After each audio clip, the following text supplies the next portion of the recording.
ګلدوزي چې د افغانستان له لرغونو وسیلو لاسي هنرونو څخه ده چې د رنګینو تارونو په وسیله پر ټوکر د خپلو نقشونو او بڼو په جوړولو سره ترسره کیږي.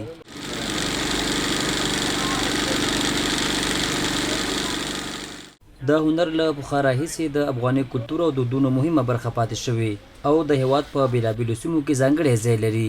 استاد محمد عثمان رمز چې د څو لسیزو راهیسې د ګلدوزي په هنر بوخت دی وایي پخوا به د لاسي ګلدوزي تولیداتو ته ډېره پاملرنه کېده، خو اوس یې ځای تر ډېره ماشیني ګنډونو او صنعتي تولیداتو نیولی دی. تقریبا 45 کاله کېږي په دغه ګلدوزۍ کسب کې کار کوم. خپل دغه کار مخکې بوځم، د دغه لارې زه خپل بچو ته رزق روزي پیدا کوم او دغه افغاني ټولنه کې دغه کسب نه و بلکې یو دود رواج و. خلک په بیلابیل ودونو کې په بیلابیل جوړو کې ګلدوزي کول، په خولګانو کې، په جیزونو کې، بلکې داسې وخت به و چې موږ یو واده کېده په یو جیز کې تقریبا 15 ورځې کې موږ کار کوو، هغې ته به برابرول او هغه به وادونو کې استعمالول. دغه شانتې جوړو کې رنګارنګ ډیزاینونه، رنګارنګ غاړې به هم جوړولو. استاد رمز وایي له خپل هنر سره ځانګړې مینه لري او د دغه تاریخي هنر د ژوندي ساتلو لپاره هڅه کوي دا هنر راتلونکو نسلونو ته ولېږدوي.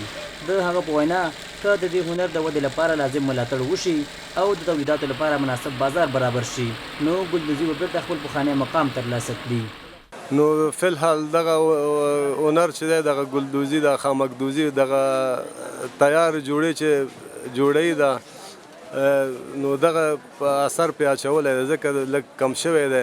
هغه زر ورته جوړېږي او زر برابرېږي د تیار خامکونه چې کېږي په ماشینونو کې.